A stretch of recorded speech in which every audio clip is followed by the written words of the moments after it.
Hey, it's Zane. Welcome back. Hope you're having a great day wherever you may be, and thank you for tuning in once again. Now, in today's video, I want to talk about why the window of opportunity is closing for Bitcoin and why you and I only have really one chance to get this right. And we can see in the market right now that we're in a holding pattern with Bitcoin. And for me, I believe that this is an opportunity to really stake our claim for the future so that we can retire financially free, never have to worry about money again, create multi-generational wealth for our families.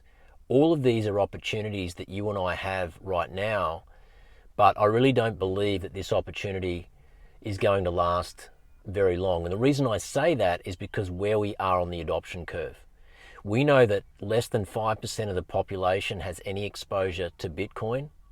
We know that of all the Bitcoin that exists and that is in circulation, which is about 19.8 million or so, there's a few million coins that it's widely recognized have been lost forever. And so out of all the Bitcoin that's out there, 75% of it is in the hands of long-term holders, individuals. The rest of it is in the hands of the likes of BlackRock, the US government, Strategy B, formerly known as MicroStrategy, other Wall Street players, etc. And so what we're seeing is that the people have had the front-running opportunity before the big end of town has been able to recognize that Bitcoin is the way forward, the way of the future. It is the world's first truly global free market. The only asset that can't be manipulated, the only asset that can't be debased, inflated. And so what we're seeing now is that these global economic superpowers and giants are now waking up to Bitcoin and looking towards the future and understanding that we're now moving into a digital age. And so this is why trillions of dollars is heading towards Bitcoin. And so anybody who's even half paying attention, who is moderately intelligent, can see that this is the opportunity of the future.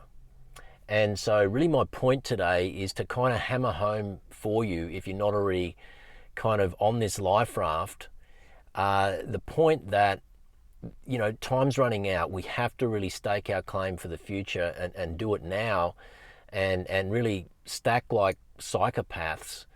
Hold on to our Bitcoin, not get shaken out of this market, secure our Bitcoin at all costs, make sure that it's going to be there in 5 and 10 years time and beyond from where we are now.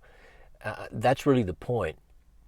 And most people are going to miss this opportunity because they still think Bitcoin is a bubble, or it's a Ponzi scheme, or the government's going to ban it, or it's bad for the environment, or that they don't need it because they're already wealthy in the fiat system. These are all the schools of thought that are out there, and still the narratives that are flowing around when it comes to Bitcoin. And I'm sure you can relate to some of this. But, you and I are smarter than that, and we can see that the future is the tokenization of assets. We know that we're moving into the digital age. We know that Bitcoin is the only truly scarce asset that humanity has ever seen. And so, we understand that we are in this phase now where the more we start to learn about Bitcoin, build our conviction, stack sats, hold on for the future, the better off we're going to be.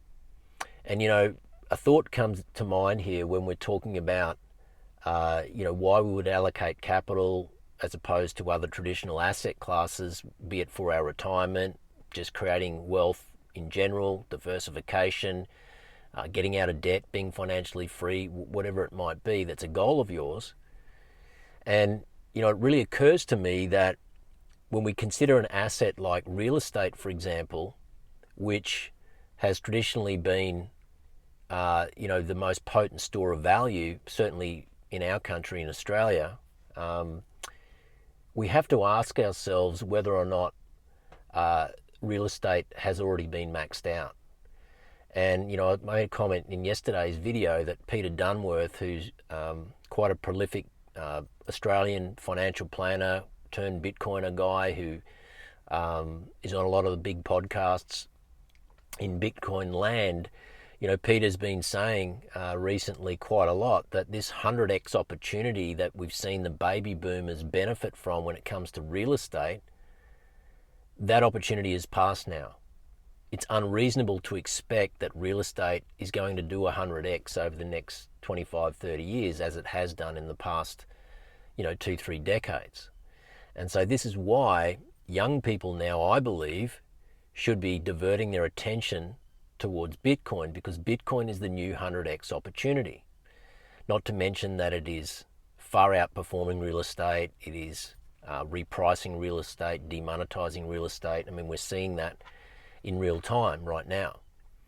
But the reality is that, when you consider real estate, and the median house price in Australia right now it's just eclipsed $1 million.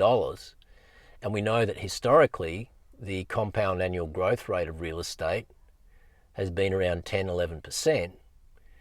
If you take $1 million today, a house for $1 million, and you put 10% growth into the reverse CAGR calculator, compound annual growth rate calculator, what you find is that in 15 years, that house is going to be worth $4 million. Now, I'm not sure about you, but I struggle to see how the next generation coming through is going to be able to monetize or be able to afford a house, a median priced house of $4 million, when you consider that the gap between house price growth and wage growth continues to broaden. And so how on earth is the next wave of generation coming through, how are they going to be able to afford all of these escalating house prices as these people start to die off and pass on?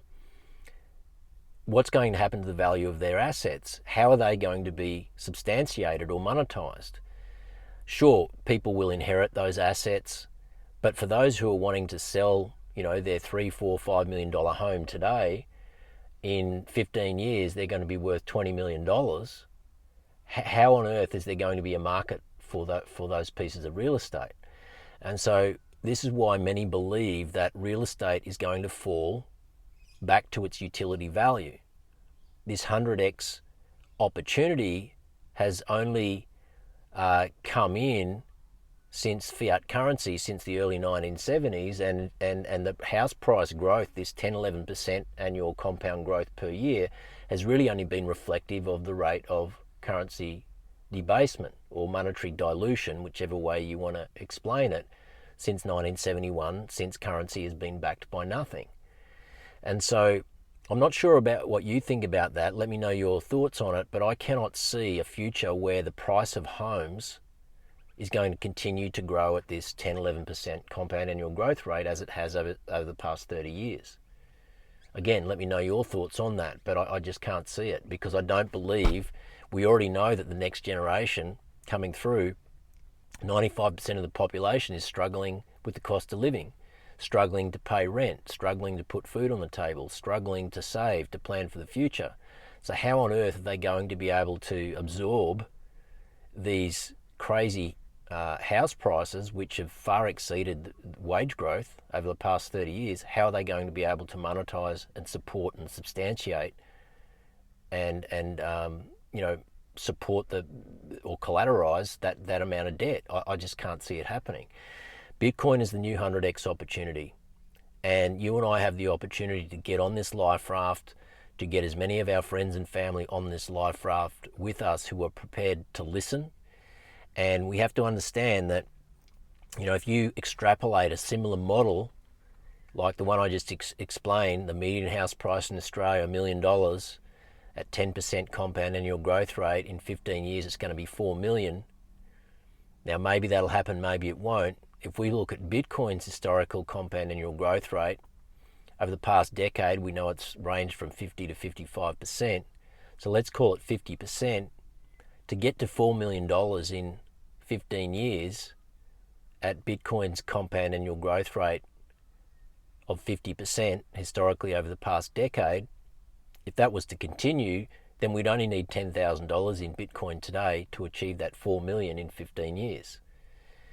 And we don't know that that's going to happen, but in the same way, I'm not convinced that house prices are going to continue to grow at 10% a year either. What do you think about that? I just can't see it. What's going to happen when all of these baby boomers who are holding 80% of the wealth, what's going to happen when they pass on?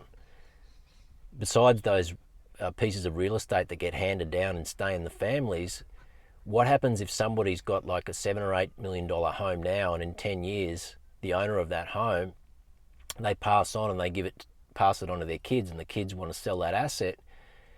Is it going to be worth, the extra 10% annual a year from now until when those people pass on? I just can't see that that's going to happen. And so I believe real estate is maxed out, it's plateaued. We're going to now start to see it slowly decline to its true value, which is utility value, which is what it used to be, in the 50s, 60s. Then fiat currency comes along, the gold standard is severed, and we have this floating debt-based system called fiat currency, and real estate becomes financialized, and then that just creates the greatest asset bubble in history over the last 50 years, which has really been accelerated over the last 30 years, and it just can't continue. So the question is, where are you? Where are you on your thought process, on your capital allocation? Are you thinking about your retirement? How long since you've paid attention to your superannuation fund? Do you realise that most industry super funds in this country are averaging 7%, which is nowhere near keeping up with the hurdle rate? True inflation is sitting more like 13 to 15% when you take into account money printing, currency debasement. So how are you protecting yourself for the future? Are you wanting to create financial freedom for yourself? Are you wanting to create multi-generational wealth? And if the answer to those questions are yes, then you need to take a really good, long, hard look at Bitcoin and start allocating in a sensible way that makes sense to you, so that you can participate in this great wealth transfer. We know that Bitcoin is not going away. We know that Bitcoin is decentralized. We know that the world is becoming increasingly centralized. The control system is trying to take more and more control. And so as that starts to happen, that should be a red flag, a wake-up call, a warning sign that you need to become more and more decentralized in your thinking and in how it is that you're paying attention to your financial life. Not to mention every other aspect, in your health. I'm a great believer that we should be decentralized in our approach to our health and wellness as well. We know that the system can't take care of us in terms of our health. And so we need to do that and be self-responsible. We need to do that in our health. We need to do that in our financial lives. And so Bitcoin gives us that sovereignty, that opportunity to get on this life raft and to escape this debt-based enslavement system that is fiat currency that, is eating people alive. And like I keep saying, yes, there are certain people in society who have no complaints. They've benefited substantially from all of this inflation. The past 4 or 5 years, since the health crisis, their assets have gone up 2 times, 3 times, sometimes 4 times, depending on where their real estate is located. And so they have no complaints. But what about the impact on society? What about the ripple effect, the wealth gap? We know that that's not great for the country, where you have 5% of the country owning all of the wealth and the other 95% struggling just to make ends meet. That is not a good system. And this is why, when you start to realize what Bitcoin truly represents, the world's truly first global free market, where it's not about extraction, it's not about separation of the haves and the have-nots, it's about everybody working together to create value. That's the system to be in. And so we only have one chance to get this right. Now is a tremendous window of opportunity. Don't mess this up. Make sure you stake your claim for the future. If I can help you in any way, book a call with me.